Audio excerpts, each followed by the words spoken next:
دلته پر د باندې یو دعوا سوې ده او جرمي شکل لري. موږ قوانین لرو او هغه محاکم خپله فیصله کوي.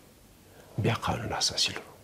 په قانون اساسي کې د رئیس جمهور او د معاونینو دپاره خاصه تګلاره ده، خاص اصول تعین سوي دي چې که کوم جرم ثابت سي بیا به څه کېږي.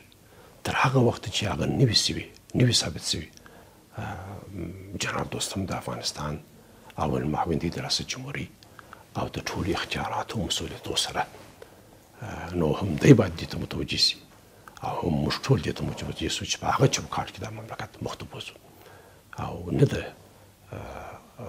شخصي اقداماتو او یا د نور د امریکې سفیر ابدا دا حق نه لري چې د افغانستان د وګړي په هکله د محاکمې غوښتنه وکړي.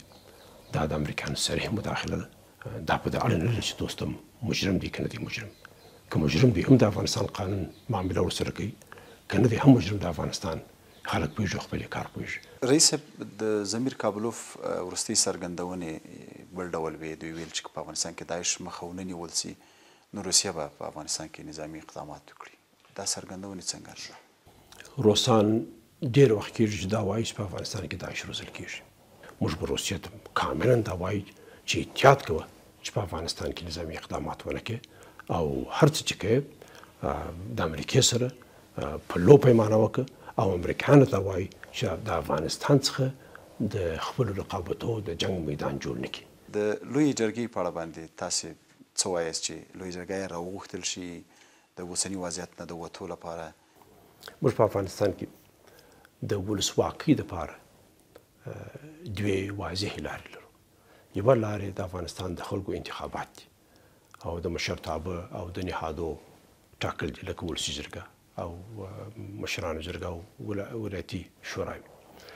او که کله دا ممکنه نه وي، کله دا نه وي او مملکت د بحرانو خاطر روان یا بحران په مملکت کې او موږ د هغه په باب وغواړو چې فیصلې وکړو، بیا نو بله لاره چې زموږ پخوانۍ ملي لاره ده او د ولسونو لاره ده او د ولسواکۍ مظاهر پکې کې دي او تمثیل د ولسواکۍ پکې کې دي، هغه د افغانانو لویه جرګه ده چې په هغه کې افغانان راټولېږي او خپل د مقدراتو په باب فیصلې کوي، خصوصا په بحراني حالاتو کې، خصوصا چې نورې لارې بندې وي.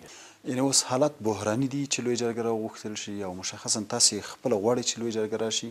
مملکت خو په ښه حالت کې نه دی. مملکت قطعا په ښه حالت کې نه دی.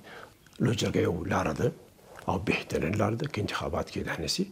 نو زما په نظر به بهترین لاره ملي لاره د حکومت دپاره د افغانانو دپاره دا وي چې لویه جرګه راواړي او پر دې ټولو ملي قضایو د افغانستان بحث وشي. زه نه دا صلاحیت لرم او نه دا ځان ته صلاحیت ورکوم زه د جرګه راواړم. زه د جرګې پلوی یم په دغسې حالاتو کې او د دې پیشنهاد د یو فرد په توګه بالکل کوم.